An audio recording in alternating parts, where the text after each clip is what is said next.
Thank you, Connie. Thank you very much for the very kind introduction. 大家晚上好. Good evening, my fellow Singaporeans. Thank you for coming out tonight in spite of the haze we have been having for the last 20 years at least. Let us review through some of the things that we want to do for part of our social safety net. One of the key things that we want to do is to invest in our students, and that's what SingFirst wants to do, to invest in not only in small businesses, but also in our students, to grow our own timber. And part of the way of doing that is, do you think we can afford to have free education from primary school to university? Yes or no? Yes. Yeah, but other people would say, you are spending the surplus. Let me show you in a few minutes that this is not true. It's how you want to reallocate your resources. If you have the heart, you'll find a way. Do you believe that? Yes. Good. We will also press for the removal of every year about $400 million is spent on foreign postgraduate or even undergraduate university students from secondary school all the way up to university and postgraduate. So we want to remove that 400 million, all right? Because we feel that we should spend that money on our own students. It is really a tragedy that our own undergraduates, when they leave university, most of them carry with them at the beginning of their working lives alone. And most of the undergraduates that have been working with us, we have been asking them, who have been following us this couple of days, we've been asking them, do you have a student loan? And all of them, to the last man or woman, tells us, yes, I have a bank loan for my studies. And we think that that's a tragedy. That's a shame. Because if you want to release the entrepreneurial skills, if you want people to think of the future, if you want people to dream dreams, if you want young people to dream dreams, one of the things you need to remove, I think, would be a student loan. Would you not agree with me? Yes or no? Yes. In terms of transportation, as part of our social safety network, we intend to reduce transport fares by 30%. Why 30%? Well, we want to reduce the household spending on transportation from 3.6% to about 2.5% annually. We think this is important. Can we afford to do this? Yes or no? Yes. How will we pay for it? Let me explain how we will pay for it.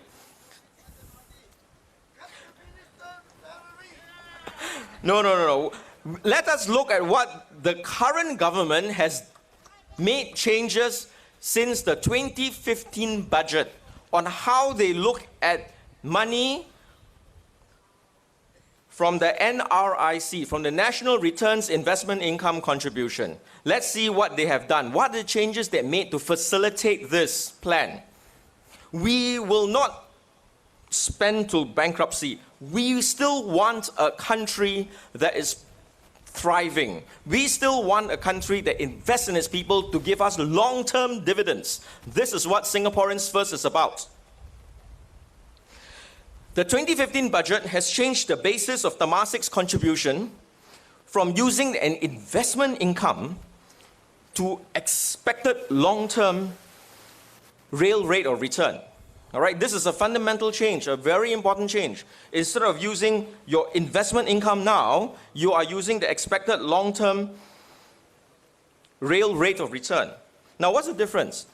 The net investment return contribution over the last 4 years has been extremely stable if you base it on the long-term real rate of return.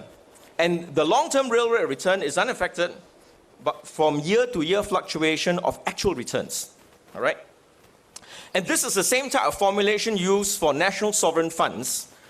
For example, the Norwegian sovereign fund uses this. Yale University uses the same yardstick to measure or how they use their university endowment funds for the future. All right? So for the last 4 years, the net investment return contribution averages about $8 billion per year. What SingFirst is proposing, we use 75% of that to fund our social safety package. So if you use 75% of that, you still have a $2 billion surplus that can go back. All right? So you're not using all, we are not being spendthrift, we are in fact being frugal. Now, let's look at the MRT issues that we're having, transportation, all right?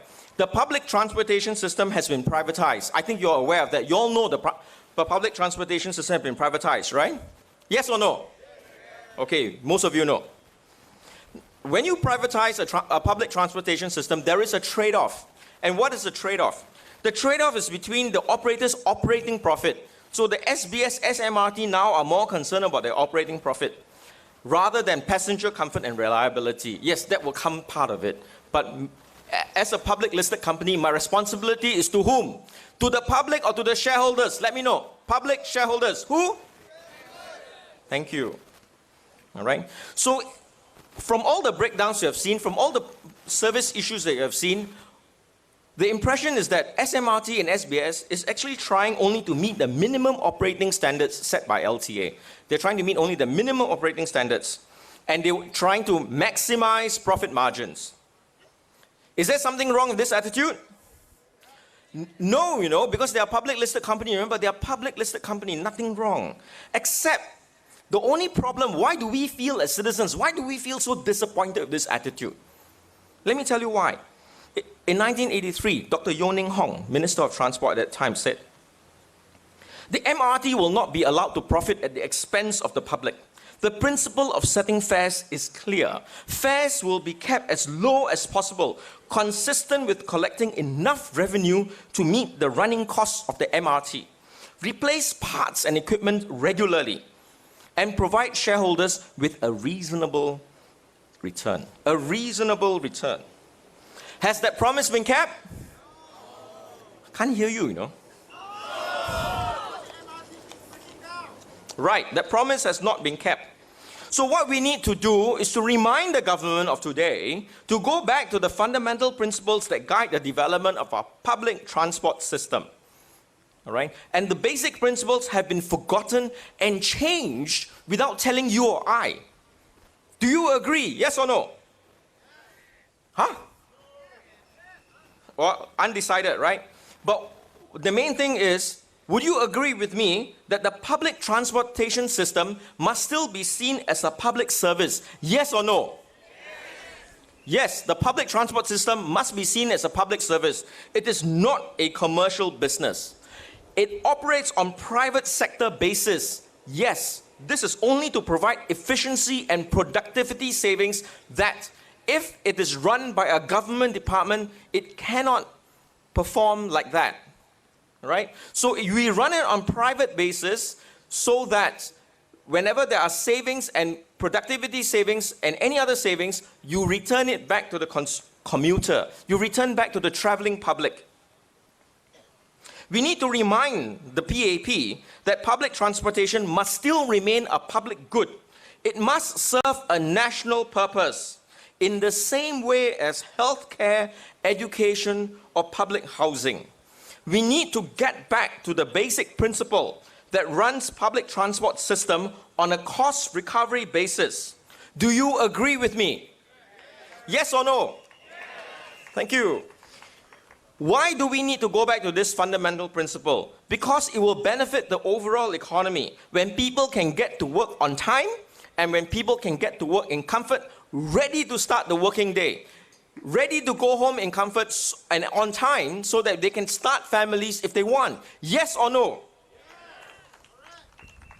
So again, public transportation is another good example of actually poor planning and poor ability to do forward planning. Let me tell you why I say so. That's a mark of poor leadership. Thank you very much.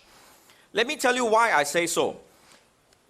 Ms. Josephine Teo, on 2011, giving a reply in Parliament, said this: congestion on our trains and buses came about because of population growth over the last few years and has led to rapid growth in ridership.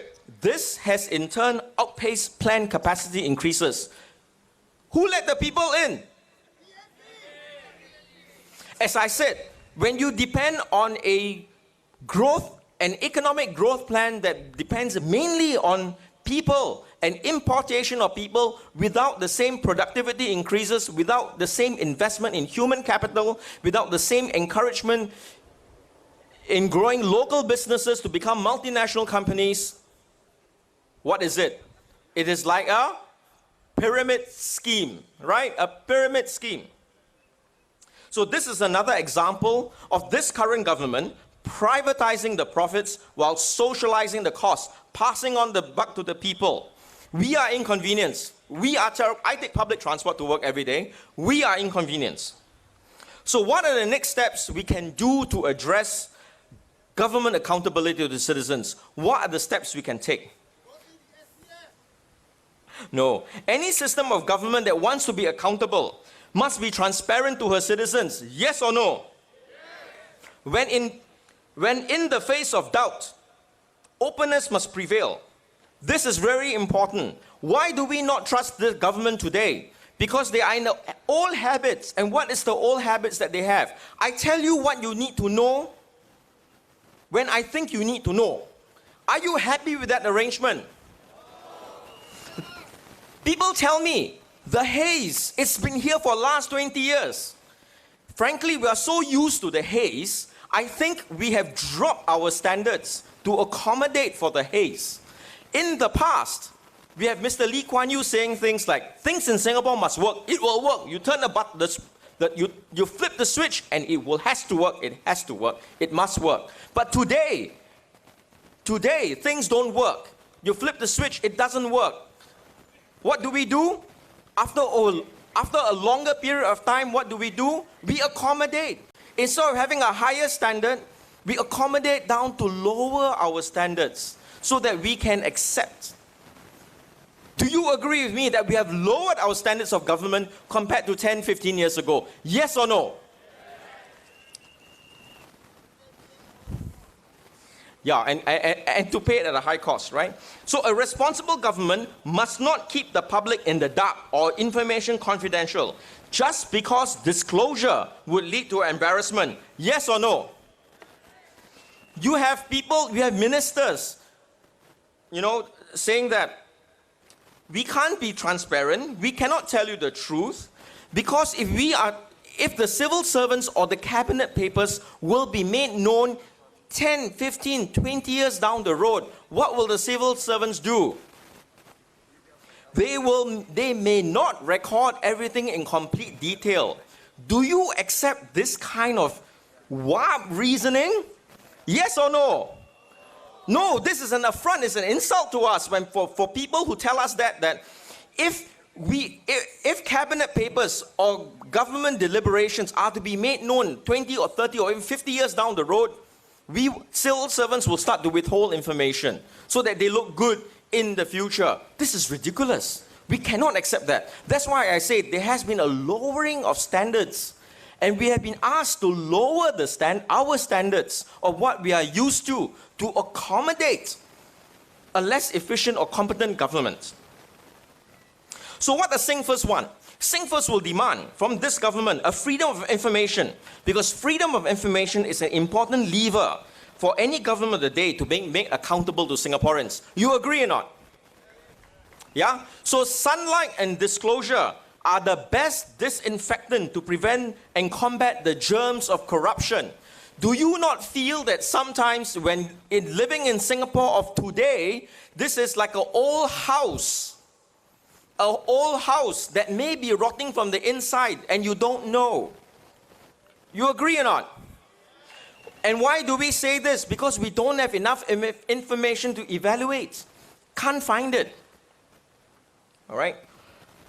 So freedom of information is a necessary and first step to good and responsible governance. So we ask you, the voters, please restore our nation. Vote for change. Vote for Singaporeans first. Thank you.